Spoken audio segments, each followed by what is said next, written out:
Along to a council meeting on the 8th of May 2024. If I could ask you to stand for council karakia and affirmation. Whakataka te hau ki te uru, whakataka te hau ki te tonga, kia mā kine kine ki uta, kia mā tara tara ki tai, ehi aki ana te atakura, he tio, he huka, he hohu, tihei, mauri ora. Let us affirm today that we as councillors will work together to serve the citizens of Selwyn District.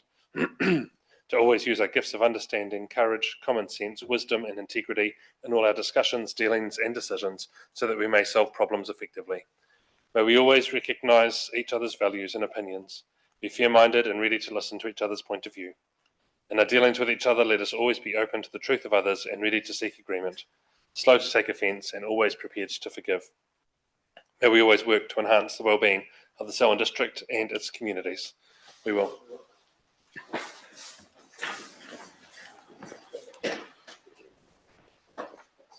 We've got a couple of apologies for today's meeting. Councillor Bob Mugford and Megan Mackay and Nicole Reid, all apologies. Have a move and second that we receive those. Shane, thanks. Elizabeth, seconded. All those in favour say aye. Anyone against? Declare it carried. Is there any conflicts of interest people wanted to raise that aren't already collected on the interest register? There's not. If anything does come to mind through the meeting, just feel free to raise it. And our first item then is a public forum. And Bill, welcome along to today's meeting. If you'd like to come forward and take a seat. This is Bill Bradley, speaking about rates overpayment. Bill, we allow about 10 minutes for this conversation, whether or not it takes that long. Allow space for you to be able to share what the issue is for you. There may be some questions that councillors have, and then we'll consider a way forward. So I'll hand the floor over to you. Thank you. Good afternoon, and thank you for your attendance. My listening anyway. One of the main issues was that one of your rates ladies rang me just recently. We've got a couple of questions. She said, "You have two houses on the property." I said, "No, there's only the one." "Oh, we've been rating you on two houses for yonks." So she was able to give us a rate relief or whatever, but she could only go back 5 years. She said any further than that, hasn't got the authority to go back further. So I've just been through now. I've lost all the documentation for the earthquake and stuff, and we go back to 2011, November 2011. So what I want to put to the council is, are you going to go back to that date or not? Because the thing is that you've overcharged me on that. That's been the council's mistake. They remedied it back 5 years, but I'd like it to be taken back to the original time when there's only one house there. In the meantime, the other house was severely knocked around in the earthquake, and the valuation on the properties are horrendous. The rates are horrendous on the other house that's still in bad shape after the earthquakes. It is to be, the main house is to be redone, but this other one doesn't exist. So how come that come about? I don't know, because we did subdivide off originally piece, and I think there was about a $750 backhander to the council to change things around a wee bit, and that goes way back to John Seaton days. So I'm not going to, we can't ask John Seaton about that now. So that was one point. The other point that we've had issues, and I'm darned if I can find from any neighbours, through the media, anything, why have I been singled out to have resource consent to have a county race running down my roadside? I don't know if anybody, any of you heard of, you have to have council consent to have a water race running through roadside, along the roadsides. Now, and that gives the contractors, or your major contractor, which would be Cord, it gives their subcontractors a right to destroy whatever's in that section of race, because I don't have resource consent for intakes for paddocks, for the house, any water, stock water. They can just rip it out. There's a fence along the side of it. They can knock that over. Doesn't matter. I don't have resource consent. Is that council policy? Is the media not picked up on the matter that we've got? If I have to have it, what about all the other farmers? What about all the other people that have water races in the area? And that water race went in probably in Colonel Brett's day, I don't know, 150 years ago. So that's something that I'd like clarification on that one. So that's a small point. I've always been an issue with I don't want to chop and change too much, but I'll move on to the next point, is the condition of the roads with the contractors that are possibly not adhering to the tenders that you've put out, to the requirements of how roads are to be maintained. And I've got a photo of a road that was graded, and 2 days later, there's still massive potholes in it because it was they just moved the gravel around and never fixed anything. So I would suggest that perhaps some of you might just take time out to just have a look at the roads, have a look at the tender contents. And you do have a chap that's on the council, a Daniel or a Daryl, I'm not too sure if he's still with you. The last time I was here, we were talking about the damage to the council infrastructure with that particular contractor. His verdict, and Bob was there, Bob Mugford, coming out to a meeting. We had a group of us, it was a neighbour of mine, he had irrigation lines damaged, fences damaged, intake, just everywhere. The reply from the council on that one was, a bit rough, but it's okay. Well, hang on. What about, are we allowed to damage stuff? And if we're hauled over to coal swamps, oh well. So that's the that's one of my grouches on that one. So that's that. And the other thing too, just passing interest, the fire tank stand at Dunsandel.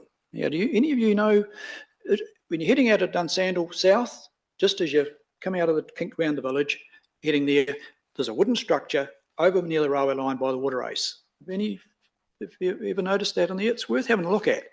That is the old tank stand that the tanks used to sit on, and we had an old truck back under it, let the winch go and off to the fire, pre-fire days.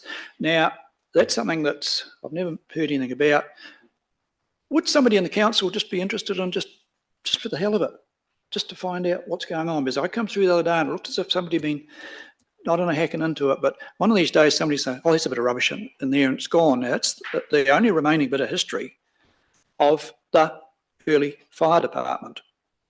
So that's basically covers that. And as I say, originally the rates go back to November 2011. I think that was when we changed that over, and the house no longer existed. So, but thank you very much for your time, and we can go from there. Great, Bill. Thank you for coming in and raising those with us. There's a number of things that you have highlighted, and so we want to make sure we get back to you on those things. So yeah, you won't get a response today on it all, but okay, we'll talk with staff, and this is Sharon, our Chief Executive, who will also connect in with the relevant staff on those topics. Yeah. Some of it just likes the fire tankers, just one of those for the hell of it things. Yeah. Yeah, the world's going to go around even if somebody does chop it up for firewood, but it is the remaining one, and a lot of you, there's no old people here. Yeah, I remember we had them at Kirwee and they had them at Darfield, and I think the Kirwee one was, the tank was put on an old council truck, and that was the very first Kirwee fire tank, I think. Just a bit of history. There's a bit of useless information for you. Thank you. And can I just ask about the first item you raised was on the second dwelling on the property. So just the valuation that you get that your rates are based on, did that highlight a second dwelling? No, it was just basically the land value and the improved value. And I think if you look back at it now, I think you'd be probably dropping the value. Yeah, I'm quite happy if you drop the value of my place to $10 because I want to sell it to the kids, and I'd rather sell it to the tax department. Might be happy, but and the second dwelling, has that come about because your place was earthquake damaged, and so a second house was built? No, that was a subdivision. We weren't allowed to have two houses on the property, so we decommissioned that. Probably now with your change of areas, but we had to have 100 acres for, Yeah. or 50 acres for 2 houses. So we decommissioned the house. That was simple. And John went in and got the variation of consent. $750 later, that house was decommissioned, and it's just storage. So it's not actually a house now. Right. Thank you. Grant. Oh, no, you've gone off, sorry. You largely answered my question because I wasn't quite clear whether it sounded like your house had been damaged in an earthquake and you built a new one and the other one wasn't. No. My main house, the homestead, it's I stay there the odd night for security.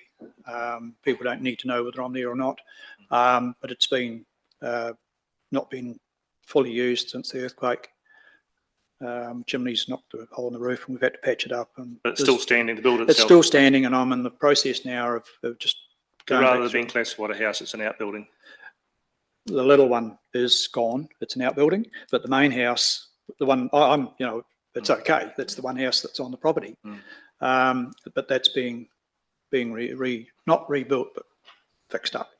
The secondary question was just about the water races. I just wanted to understand, is it a resource consent or an easement you're talking about? Oh, yeah, resource consent. Definitely. To have it there. Interesting. This is what beats me. What beats me is that it's on the bloody roadside. Yeah, but we have had trouble with the road. So with the water race ranger, a lot of people have. Sorry, and I've actually banned curls from touching that race, because they'll just go through and they're damaging stuff left, right and centre, and they're still doing it. And they're still out there doing county races. So I've got a couple of cleaners of my own, so I prefer to go and do it. And at least it's due to be done now, because I'll get a backlash from that one from them. We clean your race. Bill, thank you for raising that with us. I've just talked with Sharon, and we'll bring something forward to the next council meeting and Sharon's report on the matters that you've raised. So that will be us to be able to consider with some information all the things that you've brought to our attention today. So thank you for coming down here. And that'll be another fortnight's time, is it? It'll be in a month. About a month. Yep, well, full closure for councillors, but you and I will be having conversations in between now and then, just with regards to the issues that you've brought up. So you'll send us notice by the pigeons. I shoot the pigeons at home, so just make sure you send the right bugger. We'll give you a call. We'll give you a call. That's the safer way. Cool. Okay. Thanks, Bill. Thanks. The next item on the agenda is the confirmation of minutes from Wednesday, the 10th of April. It's a mover and seconder for those minutes being true and correct. Malcolm and Deborah, thank you. Is there any changes to the minutes? All those in favour that they're true and correct say aye. Anyone against? Declare it carried. Is there any matters arising from those minutes that people wanted to raise? The next report is my report for the month of May. Since writing this, we've had a huge number of people connect with us about the long-term plan and council's future plans for our district. Really want to thank the comms team and the engagement team around making sure that our community was aware of what's going on, and for the councillors and staff that turned up to the many engagements that we had outside the Aquatic Centre or at a market or in local towns and libraries to enable people to understand the types of matters that we were wanting feedback on. 1,500 submissions. We're going to have about 5 days worth of hearings. So it's really great that there's been that level of connection from our community. We've also had the Upper Selwyn Huts meeting over the last month. It's going to be a continuing matter, and we've extended the timeframes for feedback to allow proper consideration of the proposed licence. So looking forward to receiving that feedback as well. And I guess I note that some of the feedback that we've received through the long-term plan maybe more properly relates to the Upper Selwyn Huts in that conversation. So we will work through and make sure that we talk about them at the right in the right space. There's a list of meetings that I have attended there as well, and I'm happy to answer any questions that people might have. The last thing to say is probably since this report was written, was Auckland legislation was announced around local water done well. That was earlier this week. the feedback there was that for Auckland, there might be able to be some legislation change that would enable the financial separation of Auckland Council and its CCO Watercare. And that while that's a good result for Auckland, I think we just need to put in perspective the route that Auckland has already taken to get to where it is. And we often talk about Auckland as a city. Auckland is really a region. They've already gone through an amalgamation as a region to bring all the councils together into that space. And they already have a CCO dedicated to water. And so when we think about how it might work for Selwyn or for Greater Christchurch or for Canterbury moving forward, it'd be good to listen to how this plays out for Auckland. But we still are really waiting for the legislation in the middle of the year, a couple of months now, and at the end of the year to provide the clarity on what we will need to do in the local water done well space to continue to serve our community. And Sharon and I have had some conversations with our neighbours to explore their willingness to cooperate. We had that with Christchurch a couple of weeks ago, and they're happy to have further conversations with us. And we're meeting with Ashburton in a couple of weeks' time as well. So at the moment, until we receive the detail from the government about what can be done, we're just wanting to make sure that doors are open to enable collaboration where possible. Yeah, that's my report. Happy to answer any questions if you've got any. I'll move that you receive my report. Seconded Malcolm. All those in favour say aye. Aye. Anyone against? Declare it carried. The next item is the Chief Executive's report, tab 6 on page 16 of today's agenda. Thanks, Sharon. Thank you, Sam. I just want to draw your attention to a couple of resolutions that are required. The first one being seeking the council to retrospectively agree to the updated timelines for the deed of licence for Upper Selwyn huts. So initially, when the council paper went through a few months ago, we set a timeline, but as part of our engagement and discussions with the community, they quite rightly asked for a little bit longer, which seemed a very sensible thing to do. So I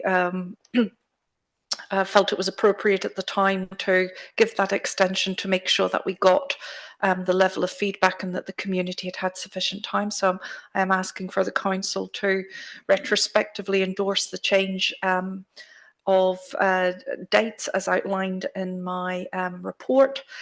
And the second area I want to draw your attention to is just noting that Canterbury Regional Council's representation review. I've shared the correspondence as part of my CEO report, and I look forward to getting some feedback from councillors, not necessarily today, but to formulate a response, and I'll bring a response back through council before we send it off to ECAN. And then finally, I received a request from the Department of Internal Affairs in relation to the transitioning Better Off funding that was granted by the previous government and related to the three waters. And Department of Internal Affairs is asking each council in the country for consideration around repurposing some of that funding towards consideration for establishment of a CCO. You'll see that I've put a clear recommendation there following discussions with my team that we retain the funding for the planned projects and continue on as is. And some of that is driven by the fact that we do not yet understand what a CCO will look like, what the implications of that are, and we don't want to be able to lose momentum going forward. And I have had a conversation with Department of Internal Affairs, and some councils do have that funding committed and they do understand that, but it was just necessary for them just to come out and ask the question. There are some councils that have not got the funding committed, so just want to put those forward for consideration, please. Thank you. Elizabeth. I looked through that and I thought option 2 sounded really amazing, and I thought that would be fantastic because maybe we could reduce the Selwyn huts and the Runanga wastewater pipe funding models, if we could take that money and halve it between those two entities. Thank you. The challenge is if we remove the funding from the first option, then we have to go and find that funding from somewhere else to be able to complete that programme of work. Thanks, Deborah. Just reading this, potential risks, we've got the wins in option 1, but in all the other options, the potential risks and implications is that we could potentially lose 100,000 K for Runanga funding or representation seed funding and support. And I'm just wondering, that would be, if we lose that potential 100K, do we have to find 100K from the ratepayers, or how much do we have to find from the ratepayers? Because what's been proposed in the LTP, I think, might be 300. Is it 300? Yep. So the funding that was received meant that the funding for those positions is not included on ratepayers at this moment. So if that funding was removed, then yes. And as part of the LTP, there is a funding request going forward for much broader in terms of the strategic relationship and partnership with Runanga. Okay. So this 100,000 K loss would be cumulative. Just trying to understand. No, the 100K, I believe, council made a decision when the Better Off funding came through to utilise that to assist seed funding the establishment of governance positions. Okay.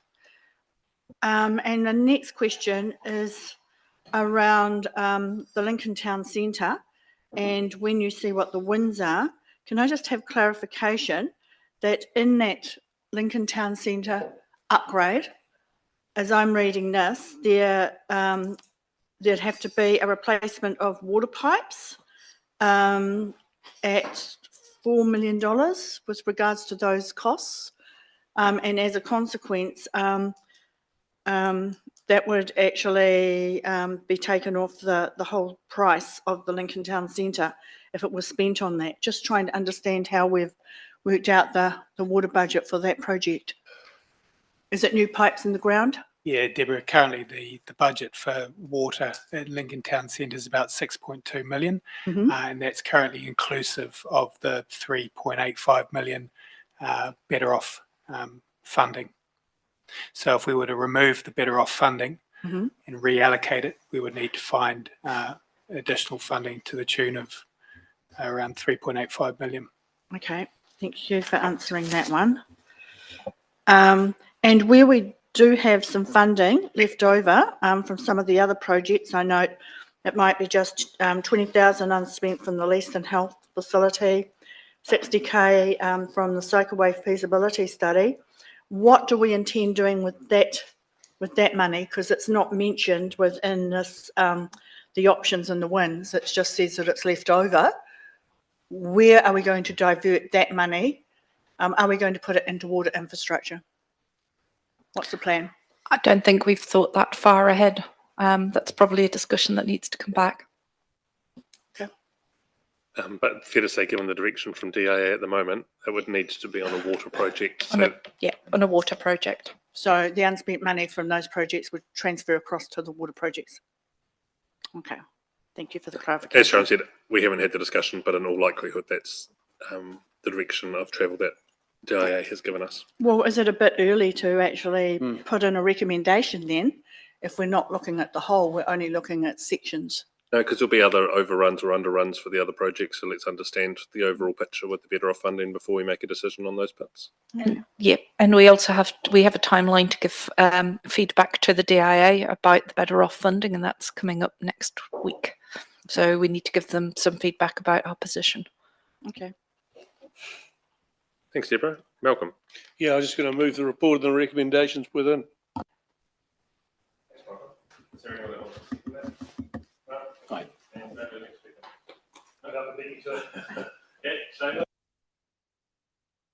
Moved Malcolm, seconded Grant, no further questions. All those in favour say aye. Anyone against? Declare it carried. The next item is our submissions to Christchurch City Council and ECAN's long-term plans. the retrospective endorsement of submissions that was circulated via email. Does anyone want to move and second these? Thanks, Sophie and Phil. Is there any discussion on them? I'll just note that I have presented to ECAN in person. We're not presenting to Christchurch City in person. And for ECAN, we've really focused on rivers, PT, biodiversity and emergency civil defence funding. And the Youth Council presented just before me and did an excellent job at highlighting the need for public transport. And in the same way that they did 5 years ago before we got the Darfield and Leaston services put in, it was really great to have them in the room and give the personal stories and journeys of young people's experiences of not being able to get around Selwyn because of the lack of public transport infrastructure.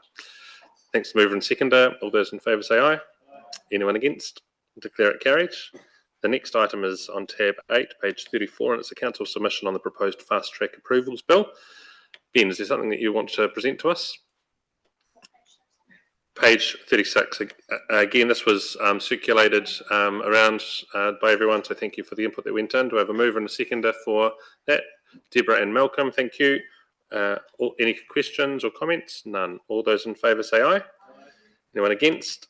Declare it carried. Tab 9 is on page 51 of today's agenda. It's the STC Residential Development Design Guidelines that we received the report and adopt the guidelines and its summary. Do I have a mover, Shane? Yes. And a seconder, Malcolm. Is there any presentation on this that people would like to give?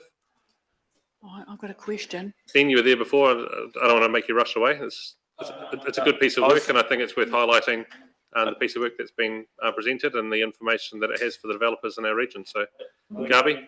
Yeah, great. No, I actually didn't have much to add, really. I mean, we're just seeking adoption for the guidelines and for the summary document that we had the briefing in March, and that's pretty much bringing it all together.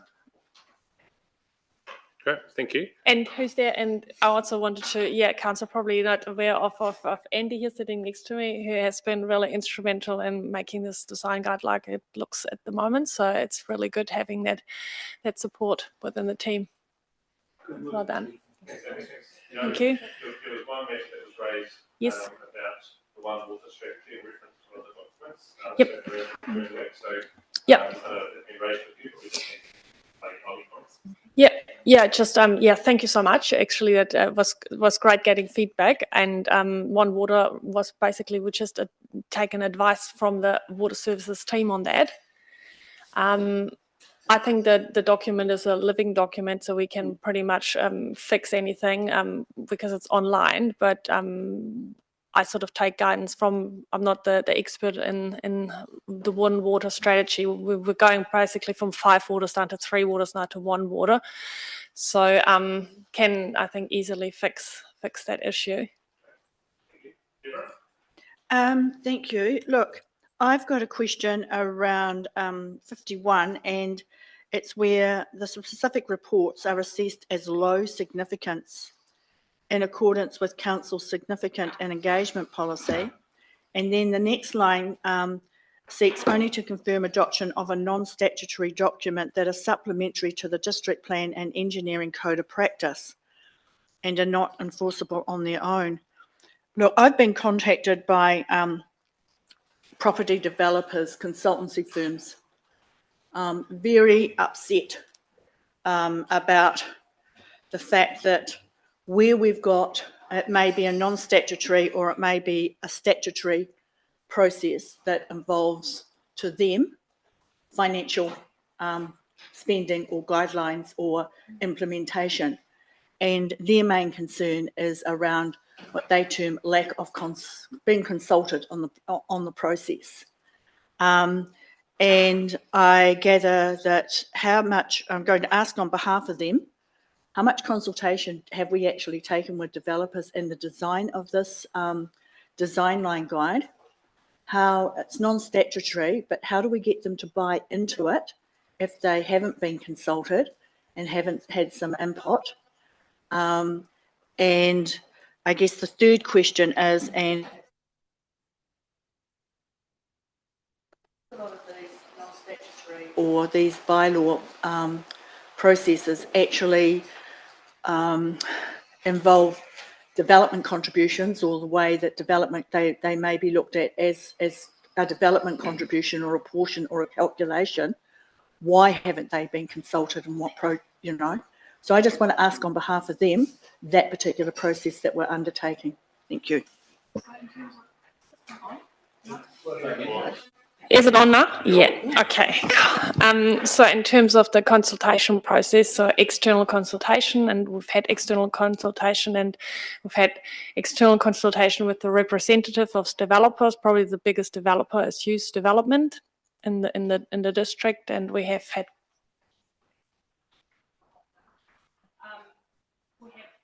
with them, and they provided extensive feedback that I can, if you're interested, can pass on, that we've incorporated in the design guideline. So it's really valid that this document doesn't become,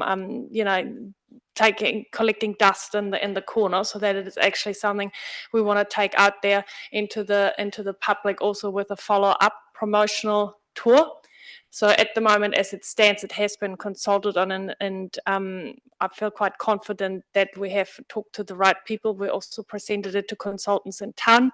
They've given us feedback. So technical experts, I'm not saying that as it is at the moment that it will stay like that, but I'm fairly confident that we'll get buy-in from the developers and from their designers along the way. And that's because we see this document as something that our team internally can promote, and we're doing our best to do that as well. I presume in workshops and also in some sort of other forums. Elizabeth.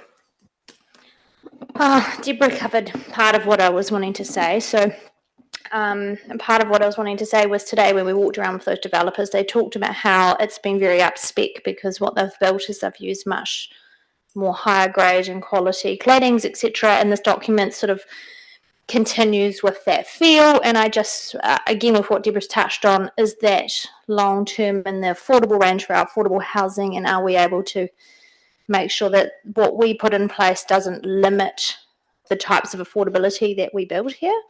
The other thing I wanted to talk about was on page 88 and 138. It doesn't marry up with the historical. Page 88 references working with the Historical Society, but page 138 only talks about cultural heritage and history and doesn't talk about other historical aspects. And I just hope that we can give a nod to that because that's equally as important as well. And I'd like to see that really preserved in our community because I don't feel that Selwyn has done a very good job at preserving our cultural heritage buildings. Thank you. So to comment on that, yeah. So that's always, I'm always pleased if people actually read the document and pick up on these things. So because we've had obviously this reviewed as well from Mahanui and from people who are interested in preserving our cultural values. So we can incorporate that. That's quite easy. If you wouldn't mind sending us those comments, that would be great. And in terms of details like cladding and architectural detailing, in terms of that's something that's actually in the Rolleston Town Centre guide. That's very specific for the Rolleston Town Centre. That has all these details down to even material and colouring. And this guide here, it's addressed to residential development across the district, so it has a much broader. I guess we're not going into those details as for example for the Rolleston Town Centre. Sorry, just also looking at some of those pages. So I've listed a few pages, 99 and 100 and 101. So you've got really lovely streetscapes, which have got lots of trees and greenery, etc., etc. They're great. We're in a cost of living crisis. They're not the cheapest thing to build. Is that going to be a little bit restrictive going forward? That's kind of what I'm getting at with what's been presented in this document. It looks like it's the high spec version. In an ideal world, yes, we'd go there, but can we afford that? And will that reflect on who's developing what? I think we have to go for here to get here. So in terms of affordability, I don't think those two mutually exclude each other. I think within a good quality design, you can do that in an affordable way. And what we're trying to do here is we're setting basically the minimum standards with the district plan, but this design guide definitely goes beyond that and is actually advocating best practice. And I think this is sort of the essence of it. Do you want to say something? They are non-statutory, so it's not that this is the new minimum standard. This is what we're hoping to do, and what the urban design team will be engaging with the developers to deliver, because it's overall we can get better outcomes, but it's not requiring these houses to be built like that. So they can still be built to the standards in the building code and district plan, but we're hoping for better, and we're hoping that this can show them a way to do that. Ben, you've partially answered my question, because I think that's the nub of the matter, isn't it? Is that it's not enforceable, and what happens when the developer says, no, I'm just going to do what I'm going to do? And I guess if I refer to Lincoln, we've seen examples of that where if you get cars parking with one wheel on the berm on both sides of the road because there's not enough road width for the vehicles to pass going along. And I went to a brand new development where the developer said that he had wanted to make the road wider but wasn't able to do so. So the design guideline you've got on page 99 looks fantastic, and that's what we'd like to see. And the cost of the council is nothing because the developer pays for it, but then it gets vested in the council to maintain, of course, which is a cost. But how do we move from getting these nice drawings to actually get them to deliver it? And because that's the challenge, isn't it? And in the Rolleston Town Centre, we've had the same issue as well. We've had a design guide which hasn't been followed to the extent that we hoped it had been. So is there an answer to that? Is it more regulation? When can it be part of the ODP process? It can, as has been said, it's non-statutory, but we're also hoping really that we're having lots of pre-application meetings, and we can actually use these guidelines and bring them more in. And I know I hear what you're saying with the Rolleston Town Centre. It's a different sort of process altogether. I don't have, I think, the one word answer for that, but I think as long as we're promoting it and doing it the right way, then we're getting buy-in. If the developer also sees the benefits long term for what we're kind of trying to achieve. That's Garby's key challenge now, is to take them and work with them, partner with them to get those outcomes. Just referencing that, I mean, there was some pushback from the developers around the engineering code of practice change, which we pushed through around the width of footpaths. And I don't think the developers really understood the rationale behind it around an ageing population and the requirement for disabled access. And sometimes getting the message through seems to get lost in translation, doesn't it? Thanks for that. It was moved, I think, by Shane and Malcolm. So thanks, Gabi, Andy, and Ben for that. All those in favour say aye. Aye. Anyone against? Declare it carried. The next item is the Joint District Licensing Chief Licensing Inspector Report, and just note that Councillor Epihar has conflict and stepping away from the table at this point. Welcome to the table, Ansel. All you. Right hand button. Kia ora. It's me today. Malcolm's up in Auckland and couldn't get back down. Now, we've gone to the new format of trying to put two reports in at one time, so there's a little bit of going back and forth, but essentially the number of licenses continues to increase. We had in February and March, we had the famous grouse hearing and the license was issued. I understand that the premises are in the process of changing hands, so we'll be reviewing what happens there. We've had a number of discussions ongoing with LUSA about the potential garden party this year, and no decisions have been made. The tri-agencies are meeting with the university and LUSA this month to try and iron out any issues. We had a hearing as well for Dalchini Taste of India, and that licence was granted and truncated, so we'll be reviewing that one in 12 months. And there was a debrief on Rossendale Vineyard. But other than that, I'm happy to take any questions anybody has. Any questions or comments on the two reports? Sophie. Yeah, I was going to query how it's going with the application for another off licence in Rolleston Town Centre, if there's anything that you can share. The public appeal period, I believe, has closed, and the tri-agencies are in the process of writing their reports. So there's nothing more that we can say at this stage, but hopefully we should be able to report back a bit more at the moment. But I do believe there was a few submissions that wanted to be heard, so that it looks potentially like there may be a hearing. Thank you. Phil? No, I have nothing, sorry. Okay. Mover and seconder for the two reports. Phil and Malcolm. All those in favour say aye. Aye. Anyone against? Declare it carried. Thank you. Thank you. We'll now move to resolution to exclude the public. It brings us to the end of the public portion of this meeting. And Councillor Ipahe, welcome back to the table. Mover and seconder to exclude the public. Shane and Sophie, thank you. All those in favour say aye. Anyone against? Declare it carried. We'll just adjourn the meeting for a few minutes.